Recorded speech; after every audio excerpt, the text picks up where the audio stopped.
Diyos ko, akala mo ba yung presidente natin nagtatrabaho? Hindi nagtatanong yan at all. Hindi, I swear to the flag, si BBM, hindi yan siya. Nagtatanong ng trabaho at all. Kaya napansin niyo ba, walang direksyon yung governance at walang direksyon yung iba't ibang departamento. Bakit? Kasi he doesn't give he doesn't command. He doesn't command, he doesn't ask, he doesn't say that, look, there's a Philippine development plan and what are you supposed to do about this?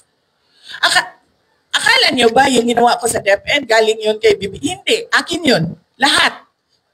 Kasi he did not give any orders at all. So pag upo ko doon, sabi ko sa mga kasamahan ko, sa mga USEC at ASEC, I think this is our show. Kasi walang participation at all ang Pangulo. So gagawin na lang natin kung ano yung karapat dapat nagagawin para sa edukasyon dito sa ating bayan. So we created the Matatag Agenda. We followed through with the Matatag Curriculum. At unfortunately, hindi kami natapos kasi, yun nga, nag-decide ako na I don't deserve the attacks that were thrown at me by the administration. Kasi ako na nga lang siguro yung kaisa-isa dong nagde-deliver para sa cabinet ni BBM.